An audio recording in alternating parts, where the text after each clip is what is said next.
bem por aqui? Riqueza Além do Dinheiro é nosso bate-papo semanal para falar de autoconhecimento a partir das emoções e das escolhas da vida adulta. Eu sou Juliana Bilha e aqui eu compartilho experiências e aprendizados que mostram que viver com mais leveza também faz parte de uma vida mais consciente. Hoje eu resolvi compartilhar 10 coisas que eu parei de fazer depois que eu comecei a estudar psicanálise e que fazem tanta diferença na minha vida hoje que eu falei, eu vou levar para eles, quem sabe se alguma coisa ajudar vocês, já me sinto feliz. Então, sem delongas, a gente vai para o primeiro tópico, que é: eu parei de acreditar que ser multitarefas é sinônimo de produtividade. Uma das primeiras coisas que eu comecei a questionar depois de começar a estudar psicanálise foi essa necessidade de estar sempre ocupada. Esse é um item que o Samuel sempre me chamava a atenção. Ju, você percebeu que você não consegue parar, que você está sempre ocupada? Pensa aí se acontece isso com você. Então, durante muito tempo eu achei que ser super produtiva. Gente, eu lembro que eu cheguei a colocar no meu currículo lá atrás multitarefas, como se fosse algo assim fenomenal. E hoje eu vejo a grande mentira que é a multitarefas, né? A multitarefas, na verdade, ela não existe, ela só é uma forma de sobrecarregar a gente, uma vez que a gente não consegue fazer várias coisas ao mesmo tempo, que a gente está deslocando a nossa atenção. E isso tem um custo, isso prejudica muito a nossa saúde de modo geral, não só a saúde emocional, mas a nossa saúde física também. Eu lembro que eu achava o máximo eu responder e-mail ao mesmo tempo que eu estava falando com alguém, que eu estava atendendo o telefone, que eu estou ouvindo algum audiolivro ou podcast, estou olhando uma televisão. E eu comecei a notar que no final do dia eu estava extremamente esgotada e que esse cansaço, esse esgotamento, ele parecia muito desproporcional ao que eu tinha feito no dia. Né? Eu falava, mas eu só fiz isso, isso e isso. Não, mas eu estava fazendo um monte de coisa com outras coisas juntas. E aí a psicanálise começou a me trazer um pensamento crítico, que isso é muito legal, é a gente começar a pensar conscientemente. E comecei a me perguntar, será que toda essa aceleração, na verdade, era produtividade ou existe algo ali funcionando como uma espécie de defesa psíquica do que eu estava fugindo, do que eu estava com medo de tomar contato. Freud observa algo muito importante, que nem sempre a gente faz aquilo que a gente faz pelas razões que a gente imagina. Então o nosso psiquismo, ele se organiza de forma para que a gente evite o desprazer, né? Então, falando em outras palavras aqui, às vezes a gente se ocupa demais, ocupa excessivamente o nosso tempo, porque parar nos colocaria diante de algo que a gente não quer tomar contato ou que a gente acha que não vai conseguir lidar com aquilo naquele momento, como as nossas angústias, como os nossos vazios, os silêncios, a sensação de insuficiência muitas vezes, de muitas perguntas sem resposta. Isso tudo angustia a gente e a gente quer se ocupar, fica o tempo todo nesse ciclo, né, de não parar para não tomar contato com a gente mesmo. E aí, entendendo, né, como é que eu funciono nesse aspecto, e por isso que é importante você entender como você funciona, eu comecei a perceber, sabe, trechinhos do dia? Então, se eu tô sentada no sofá, ter um tempinho quieta, sem nada, sem precisar de nada, sem precisar estar com uma TV ligada, sem precisar mexer no celular, simplesmente parar. Vai surgir o desconforto muitas vezes? Sim, porque a gente está muitas vezes repetindo, né, esse processo durante muito tempo. Então no começo vai causar um desconforto, a gente vai ter aquele ímpeto de pegar o celular ou de falar com alguém, mas eu tenho feito esse exercício, gente, tem sido maravilhoso de acalmar. E descansar para mim parecia algo improdutivo. Então eu ficava assim, não, eu preciso fazer tal coisa, mas se eu tô deitada, eu tô pensando, não, eu preciso fazer aquela tal coisa. Então eu não tô descansando, percebe? Fica nesse ciclo. Aí eu prefiro levantar e fazer as coisas. Então agora eu estou nesse processo me permitindo, não, Esse momento eu não vou fazer isso, esse momento é para eu relaxar, para eu deixar minha mente livre, para eu ter esse momento de desconexão de tudo, para que eu possa ter mais clareza nas coisas que eu faço, ter mais presença nas coisas que eu faço.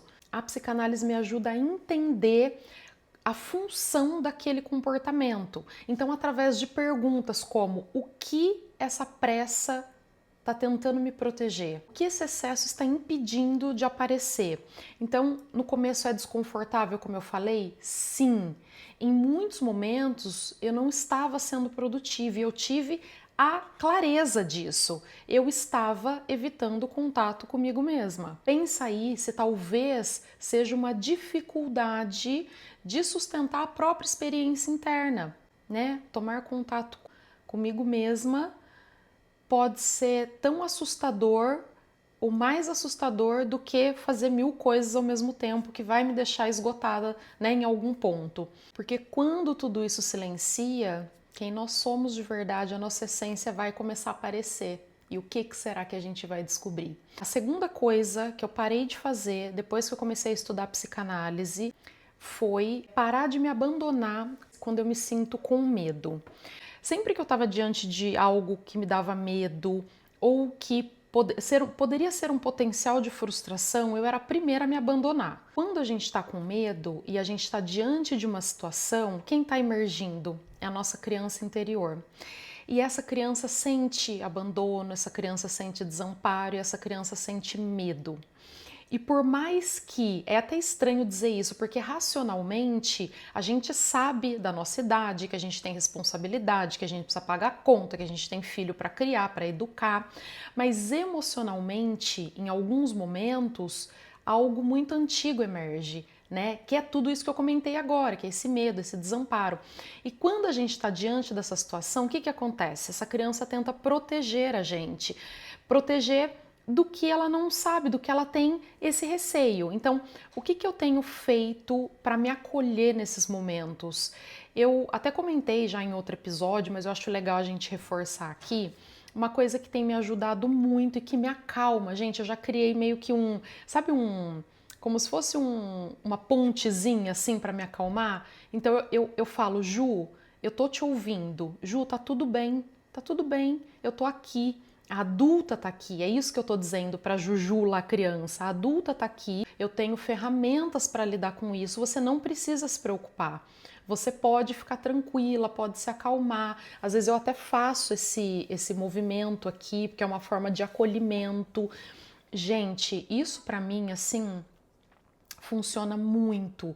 E eu percebi, assim, que eu era a primeira a deixar a criança emergir e aí dava aquelas surtadas mesmo, assim, uma reação over diante de algo que não precisava ser. Por quê? Porque é o medo ali da criança que está trazendo e vindo à tona e fazendo com que eu me sentisse naquele momento com medo e desamparada. E a gente vai reagir de forma X ou Y mediante o que a gente está sentindo e também tomar decisões de forma X ou Y mediante o que a gente está sentindo. Então, por isso é importante da gente estar sempre do nosso lado, da gente não se abandonar, da gente ser a primeira a se acolher, porque a gente acolheria outras pessoas e porque quando é com a gente se abandona, não é? Então, essa lição, olha, a psicanálise me trouxe e é para a vida.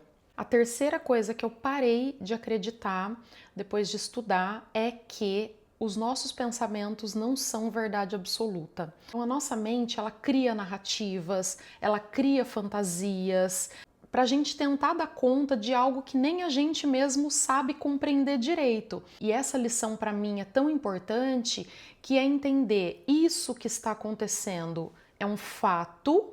Isso efetivamente aconteceu, e aí a Juliana adulta, ou você aí que está me ouvindo, a versão adulta vai identificar, vai entender e vai buscar soluções, ou é algo que eu estou antecipando ou pensando ou criando baseado no que eu estou trazendo, no que eu estou sentindo, do que está inscrito, do que eu aprendi lá atrás. Quando a gente acha que As pessoas estão fazendo as coisas para nos prejudicar muitas vezes. A gente traz tudo para nós. Não, tá falando para mim, tá jogando indireta para mim. E não necessariamente, né? Então a gente vai criando essas situações e a gente age e reage baseado nessa narrativa que a gente criou. Entender que o que eu estou pensando não é verdade absoluta, isso é libertador. Então hoje o que eu busco fazer é nomear o que eu estou sentindo. Tá, eu pensei isso por quê? Ah, é porque eu tô frustrada. Eu pensei isso por quê? Ah, porque eu tô com raiva, né? Então a gente trazer isso para o consciente, nomear o que a gente está sentindo é um exercício, não é fácil, não é do dia para a noite. A gente vai criando também esses mecanismos para fazer isso. E tudo que eu tô falando aqui, gente, não é algo que já está constituído em mim e eu não preciso mais ter esforço nenhum para fazer tudo isso.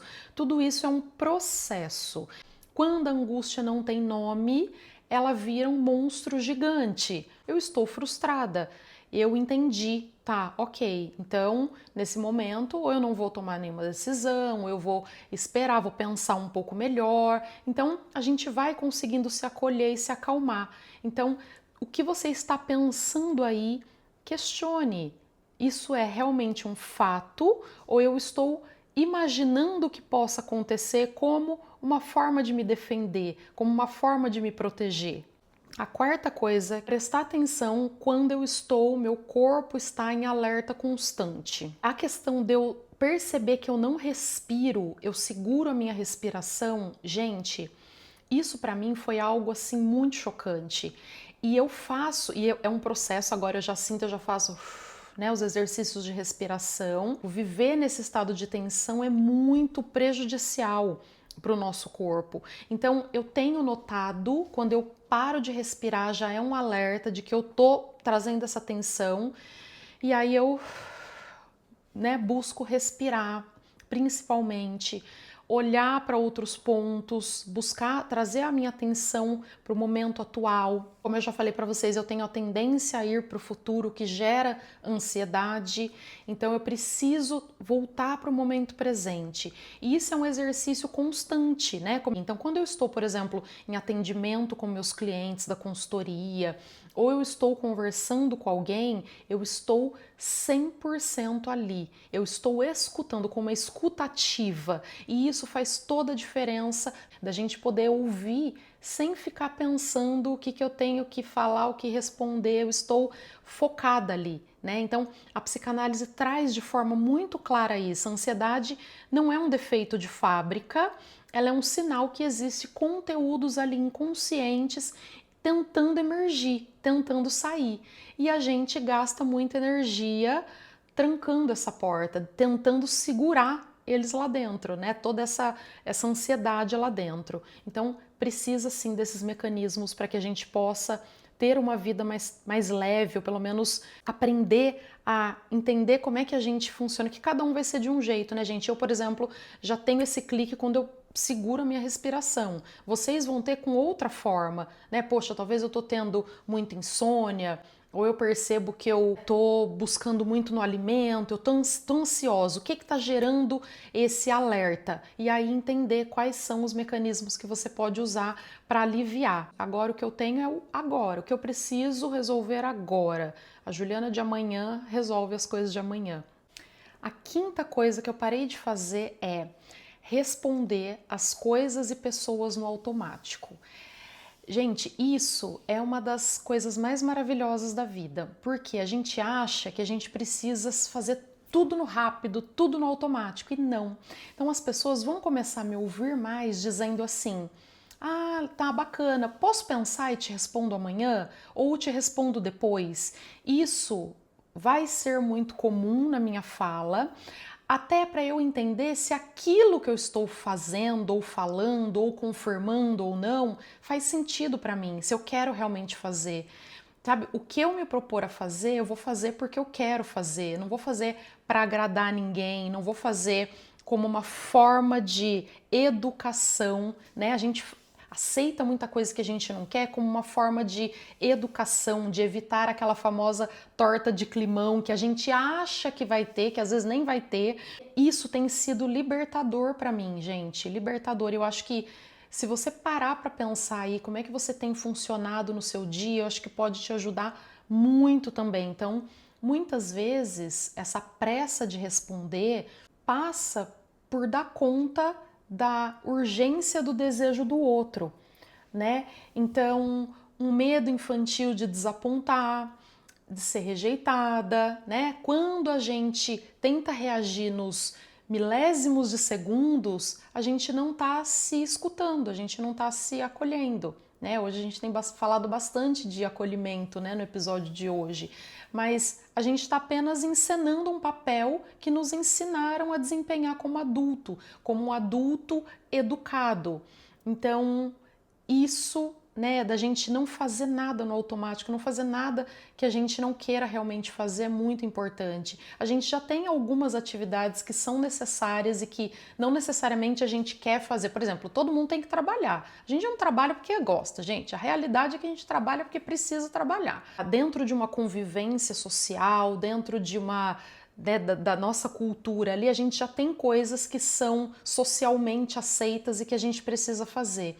A gente não precisa fazer isso com tudo, entende? A gente, não quero ir para um lugar, tipo, não vou. Não, muito obrigada, agradeço o convite, mas eu não vou, sabe? Então acho que não quero emprestar dinheiro para alguém, gente, não tenho, não posso emprestar, esse momento não vai fazer sentido para mim. Então a gente começar a falar sobre o que a gente quer, o que a gente não quer, entender os nossos desejos. E isso vai causar desconforto no começo, isso para mim causa desconforto, mas é como a gente fala aqui, é entender que esse desconforto faz parte, sustentar esse desconforto e ir fazendo ali da medida que a gente consegue lidar, mas fazer, não deixar de fazer, sabe? A sexta coisa que eu parei de acreditar é achar que os tropeços da vida ou o azar eram coisas meramente, isso só acontece comigo, eu sou azarada. Parei com isto, tá? Quando a gente começa a prestar atenção nas nossas repetições, a gente repete, gente, muita coisa lá de trás. E a repetição, Freud já falava muito sobre esse conceito de compulsão à repetição. Na psicanálise mostra que aquilo que a gente não conseguiu elaborar lá atrás, a gente vai repetindo com cenários e personagens diferentes, mas a gente vai repetindo como uma forma de tentar resolver no momento presente. Então eu comecei a prestar muito mais atenção nas minhas repetições. Poxa, eu tenho feito isso constantemente, eu tenho dito isso constantemente. O que que isso está me trazendo? O que que isso está me remetendo? Então, quando eu comecei a olhar para minha história com uma outra lente, muita coisa começou a mudar. Né? Então, em vez de eu me colocar muitas vezes no papel de vítima, ficar me lamentando e de ficar ruminando aquilo, eu passei a perguntar: qual é a minha parcela de responsabilidade em me colocar de novo nessa situação? Né? Então, se a gente para olhar tudo que a gente tem repetido, às vezes a gente repete relacionamentos com o mesmo tipo de perfil, às vezes acontece a mesma coisa no trabalho, com situações diferentes, ou com amizades, relacionamento, isso é muito claro, né? Às vezes tem gente que fala, eu tenho o dedo podre para homem. Não, está repetindo uma situação que se instaurou lá atrás, ficou constituído, gravado ali no inconsciente da pessoa e a pessoa vai trazendo para repetição. Então, começar a prestar atenção nisso. Eu tenho ficado muito atenta sobre os ciclos que eu tenho repetido e saber, gente, que romper esses ciclos, ele dá trabalho, ele exige um trabalho profundo de elaboração, né? Precisa muitas vezes o trabalho junto com um profissional, com um analista, né, que vai ser um psicanalista, para trazer e buscar aquilo lá no seu inconsciente, trazendo para a sua consciência para que seja elaborado no momento presente e você pare de repetir esse ciclo. A sétima coisa que o estudo da psicanálise tirou das minhas costas foi acreditar que existe uma completude. Ela nos desilude, vamos dizer assim, de uma maneira muito saudável, muito realista. Ela mostra que o mal-estar faz parte da nossa condição humana. Esse entendimento me fez, por um lado também, parar de me cobrar sabe, daquele otimismo tóxico, que a gente tem que estar sempre bem, que a gente tem que estar sempre plena, que a gente tem que estar completa. E não é assim, gente. Somos seres humanos faltantes. Isso é da nossa constituição humana. Quanto antes a gente entender isso, que a gente não vai se sentir completo, pleno e feliz o tempo todo, melhor vai ser para nós e também para a sobrecarga que a gente põe em cima de nós. Porque quando aparece a angústia, quando aparece o vazio, quando aparece a frustração, a gente vai lidar de uma maneira muito melhor do que a gente... Ai, eu odeio me sentir assim. Ai, por que eu tô assim? Aí a gente entra dentro de um túnel e que é mais difícil sair porque a gente acha que tem que e a gente não tem que nada, entende? E nesse contexto, as redes sociais vieram de uma forma muito cruel, né? Porque ela mostra ali que as pessoas têm uma vida muito bem resolvida, sem fissuras, sem as crises existenciais que muitas vezes a gente tem e que todos nós temos e que a gente sempre vai ter. E por nós sermos seres faltantes, essa falta é que faz com que a gente sinta o desejo de buscar coisas que a gente chama na psicanálise de pulsão de vida. Sem a falta, a gente fica apático, a gente não busca nada, né? E aí entra também, se a gente pensar num contexto de educação de criança, quando a gente não frustra as crianças, quando a gente não traz essa castração mesmo de falar o não, de ter limite, essa criança, ela não sente o ímpeto de buscar, de desejar, porque tem tudo na mão, já vem tudo para ela muito fácil. Então, isso é uma grande questão, a gente não vai entrar nesse episódio, mas se vocês quiserem, comenta aqui que eu gravo um episódio falando sobre isso, mas é extremamente importante. Então a gente não está falando de traumatizar crianças, a gente está falando de frustrar crianças, para que elas tenham esse desejo e que é inerente da falta. Sem a falta a gente não deseja e a gente não progride e a gente não passa e aprende as situações que a gente precisa aprender. Esse buraco da falta é que nos impulsiona a criar, a trabalhar, a amar, a buscar o novo. A falta, ela não é um defeito, é um motor da nossa existência. E isso precisa ficar muito claro. A oitava coisa que eu parei de fazer é fugir do silêncio. Eu sei que num outro item eu mencionei um pouco sobre o silêncio, mas eu acho importante reforçar porque ele faz muita diferença na minha vida. Para dormir, muitas vezes, eu até comentei com vocês que eu preciso ficar ouvindo barulho de chuva, barulho de água. Isso me acalma logo que eu pego no sono. Porém, eu estava notando que eu estava buscando esses recursos mesmo no meio da noite. Eu comecei a perceber isso. E aí eu comecei a falar: não, eu preciso desse momento de silêncio, eu preciso dormir em silêncio. E esse foi o primeiro clique de eu fazer essa mudança. O silêncio não é ausência de conteúdo. Na verdade, é um lugar onde os conteúdos mais autênticos aparecem. Então, quando a gente silencia do barulho externo, né, notificações de música o tempo todo, de conversas banais, nós estamos tirando um anestésico. E quando a gente silencia, a angústia, o que acontece? O volume dela aumenta. A gente tenta ouvir as coisas o tempo todo, tenta se anestesiar o tempo todo para não tomar contato com as nossas questões. Romper esse silêncio com qualquer distração, notificação, é uma forma de dizer para o nosso inconsciente: fica aí quietinho, eu não quero te ouvir. Só que o inconsciente, ele sempre dá um jeito de retornar, ele sempre vai dar um jeito de retornar. Então, eu até dei um exemplo no outro episódio, sabe aquele piso concretado e aí a gente vê uma rachadura e uma plantinha tentando nascer daquela rachadura, que você fala: como é possível? É o nosso inconsciente tentando emergir. Todo esse barulho externo é uma forma de dizer: continua aí, barulho, para eu não ter que escutar o que está aqui dentro. O que eu busco fazer é não fugir mais desse silêncio.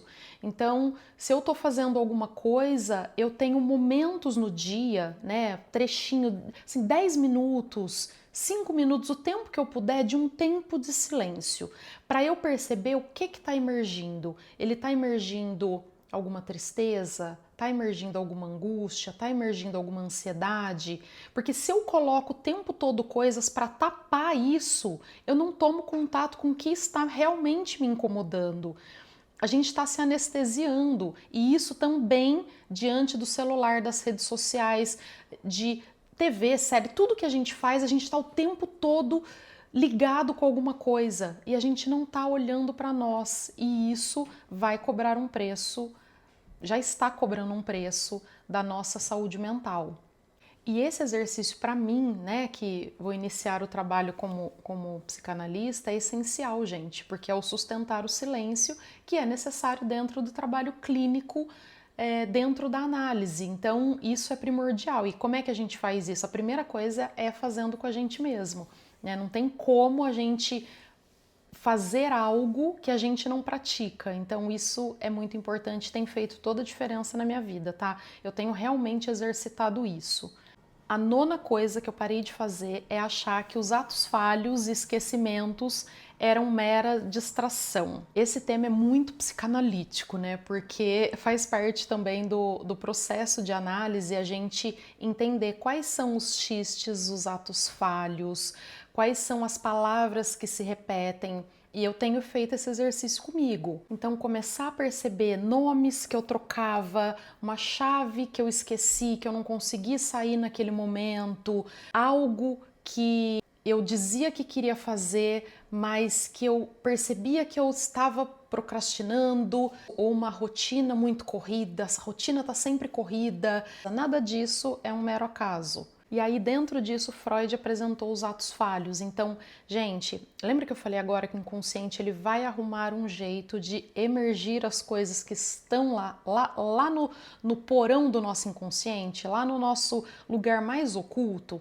É isso que ele faz. Então, é como se fossem esses vazamentos de informação que são extremamente importantes. Então, quando a gente tenta calar um desejo nosso, um desejo real, esse desejo, essa nossa verdade incomoda ou ela vai gerar alguma hostilidade, o que seja, o nosso inconsciente ele vê que a porta está trancada, porque o nosso consciente trava, nosso ego ali bloqueia, ele tenta dar um jeito de sair pela porta dos fundos, vamos dizer assim. E aí dentro desse processo eu comecei então a notar os meus vazamentos, né? Como eu falei aqui, meus atos falhos, as repetições de palavras, as trocas, as situações do dia a dia, né? O esquecimento de alguma coisa ou a procrastinação com outra. E olhar para isso foi um exercício mesmo de honestidade, porque a gente tem socialmente um discurso, né, muito bem traçado, mas não necessariamente é o que a gente realmente quer ou o nosso desejo mais profundo. Então, o ato falho, na verdade, é de alguma forma o nosso inconsciente driblando o nosso ego e dizendo assim: eu sei que você quer fugir disso, tá tudo bem, mas a realidade é essa aqui. Hoje em dia eu já me pergunto o que essa negação ou o que essa palavra está tentando me dizer, ou o que esse sonho está tentando me dizer. Qual é o meu desejo mais genuíno que eu tô tentando sabotar para manter as aparências? Me permitiu até conversas muito mais honestas comigo. É meio que um inconsciente reivindicando o lugar de fala. E então isso é extremamente natural e isso vai acontecer com todo mundo, tá? Bom, o 10º item que eu parei de fazer depois de começar a estudar psicanálise foi: eu parei de buscar ou parei de tentar controlar tudo o tempo todo. É um processo extremamente exaustivo para quem tem esse modus operandi, né? Para quem funciona dessa forma. E como eu falei para vocês que a minha ansiedade ela vai lá, né, para o futuro, a ansiedade é algo voltado para o futuro, eu fico o tempo todo tentando calcular todos os possíveis trajetos, ou melhor, como isso é um processo, ainda acontece, mas isso com muito menos frequência, muito menos intensidade. Então a gente entender, gente, que a gente não tem controle sobre a imprevisibilidade da vida. Então, recentemente eu ouvi num podcast a seguinte frase: o antídoto da ansiedade não é a calma, é a segurança. Então, a gente se sente mais ansioso porque a gente não se sente seguro. Por que que o Brasil é o país mais ansioso do mundo? Por essa insegurança. O brasileiro é um povo inseguro, inseguro economicamente, inseguro politicamente, inseguro financeiramente, e isso gera uma ansiedade muito além, né, não vou dizer nem de uma normalidade, mas muito exacerbada. Por isso que a gente tem esse título de país mais ansioso. Então, a ansiedade ela vai acalmar conforme a gente vai buscando minimamente o que traz esse sentido de segurança para a gente. Não é eu sou um monge tibetano e preciso manter a calma para não ter ansiedade. Né? A gente tem ferramentas para baixar essa ansiedade, mas a segurança de alguma forma é que ela vai ajudando com isso. Então, como eu passei anos achando que esse ter o controle me protegia e essa ansiedade eu conseguia baixar com uma calmaria, e quanto mais eu tentava me acalmar, mais ansiosa eu ficava, isso virava um ciclo, né? Era como se fosse um vulcão ali emergindo de dentro. Então eu entendi que não é. Quando a gente fala de segurança, a gente não tá falando de saber que nada vai dar errado, que nada vai acontecer. Gente, isso, de novo, a gente não tem controle sobre isso. Se a gente tenta buscar esse tipo de segurança para se acalmar, vai de novo, como eu falei, criar esse vulcão porque vai, né, de encontro à nossa falta de controle. O que a gente fala de segurança é buscar uma segurança interna, né, dentro da gente, de falar, ok, se algo der errado, eu vou lidar com isso, de resolver no momento que isso acontecer. Então, minimamente não ficar tentando prever absolutamente tudo, por mais que sim, seja importante, principalmente dentro do contexto financeiro, que as pessoas se organizem, se planejem, façam escolhas mais conscientes. Então, uma certa previsibilidade, sim, traz essa segurança, né? E aí a pessoa consegue minimamente organizada a pensar, mas isso não de forma extrema, não de forma que tudo vire um excesso de controle. Eu fico tentando projetar 3, 5, 10 anos de minimamente o que eu preciso fazer. Isso não é nem saudável. Um ansioso, ele busca o controle porque ele se sente profundamente desamparado. Ele não confia na sua capacidade de suportar o impacto da vida, né? Que a vida pode sair dos trilhos. Então, quando a gente desenvolve essa segurança interna, a gente abre mão, né, de certo controle, como eu falei, é um processo, e aceita que mesmo que aconteçam as situações, né, imprevisíveis, o que não está no nosso controle, eu gasto a minha energia tentando construir a minha própria segurança de caminhar, mesmo sabendo que o mundo vai ser incerto. No final das contas, né, todo esse aprendizado, né, que a psicanálise me trouxe, e que traz para as pessoas que a psicanálise ela é aplicada para a vida, né? Ela não torna a gente imune às dores do mundo, ela dá o chão necessário para que a gente possa acolher as nossas próprias faltas, escutar os nossos silêncios, bancar a nossa própria jornada. E isso é, assim, muito grandioso. Vamos para o quadro Fale o que te vem na cabeça. Esse é um quadro onde eu conto algo aleatório que aconteceu comigo, que eu vi, que eu li, que eu ouvi e que me fez refletir. Bom, quero comentar com vocês hoje a viagem que a gente fez para conhecer Ottawa, Quebec e Montreal. E vai ter um pouquinho a ver com o tema de hoje, porque é algo que eu já estou exercitando e que, nossa, fez muito sentido para mim. Bom, a gente fez essa viagem em família, fazia tempo que a gente não conseguia viajar juntos, né? Eu, Samuel e o Gui, porque sempre alguém precisava ficar com a dona mocinha, com a borboletinha, com a ninoca. Então a gente sempre revezava, viajava eu e Samuel, e o Gui viajava num outro momento, e a gente agora resolveu fazer essa viagem, porque eram 3 lugares que a gente queria muito conhecer, e conhecer antes de ir embora, né, gente? Porque é muito mais fácil que a gente tá aqui fazer isso do que depois voltar para fazer isso. E a gente conseguiu fazer essa viagem que foi maravilhosa. Quem acompanhou lá nas redes sociais, assim, foi assim, gente, lugares incríveis. Sabe aqueles que você olha assim, aquela arquitetura, nossa, totalmente diferente do que a gente já viu. Quebec é muito parecido com a Europa, né? A gente foi pro lado francês do Canadá. Para quem não sabe, o Canadá é um país bilíngue, francês e inglês, e a gente foi pro lado francês. Então, eles realmente falam em francês lá. Em Quebec, eles falam inglês, mas com sotaque. Já em Ottawa, não. Inglês e Montreal é bem meio a meio, assim, já não tem tanto sotaque francês ali no inglês. Então é muito interessante. Eu pensei que a gente estava na Europa, assim, foi muito legal. Mas o que eu queria compartilhar que eu fiz diferente, né, do que eu geralmente faço, foi a questão das redes sociais. Então, o que eu fazia muito, gente, era assim, fazer as coisas em tempo real. E isso foi um negócio até que eu tinha combinado com o Samuel antes, né? De falar, poxa, eu quero mudar isso e tal, porque eu quero aproveitar o lugar, aproveitar o momento. E como eu fazia conteúdo em tempo real, eu meio que, né, tirava foto, filmava e já postava e ficava. Então, muito tempo ali dentro do celular. Então, agora não. E a partir de agora, não. Eu curto o momento, eu tô aproveitando o dia, eu tô exatamente ali no momento presente, eu tô curtindo e eu deixo para fazer conteúdos quando a gente vai pro hotel, tá à noite ou tá esperando alguém tomar banho. Então, nesses momentos que tô ali tranquilinha, eu faço um conteúdo ou outro, mas eu não tô naquela neura de ficar postando no momento real. E isso baixou tanta minha ansiedade, isso foi tão legal de fazer. Eu via algumas pessoas até que faziam posts bem depois até de viagem e tal. Para mim ainda perde um pouquinho, vou ser sincera, por quê? Porque é um hábito, né?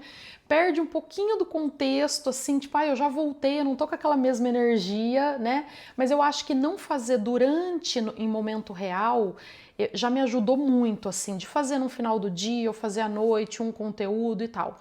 Então isso mudou drasticamente, foi muito legal. E a questão também do silêncio. Então teve momentos, como a viagem foi muito longa, imagina se a gente sair daqui de Kitchener e fosse direto para Quebec, que foi o mais longe, eram 8 horas de viagem, né? Que a gente foi parando. Então, Ottawa, 4 horas e meia, depois a gente foi para Quebec mais 4 horas e a gente voltou para Montreal, então eram 2 horas e pouco, quase 3 horas que a gente foi eliminando, mas é uma viagem longa. Deixar alguns momentos no carro de silêncio. Então, assim, eu fui contemplando a paisagem, fui olhando o movimento, fui vendo, né, o céu, os pássaros. Gente, isso foi tão maravilhoso. E eu vou falar para vocês que no começo me gerava tanta angústia, já tinha o ímpeto de pegar o celular, ou de ligar uma música, ou de conversar. E agora não, o silêncio foi muito menos constrangedor, vamos dizer assim, ou incômodo para mim do que antigamente. Aí eu comecei a comprovar, falei, olha como tudo é um treino mesmo, né? Tudo é algo que a gente vai fazendo e vai vencendo esse desconforto. Então, para mim foi maravilhoso. Parece coisa boba, que às vezes vocês vão ouvir e falar, mas isso. Nossa, gente, para mim é muito gritante. De formas diferentes de ver a vida e de experimentar a vida, sabe? Da gente estar ali no momento presente.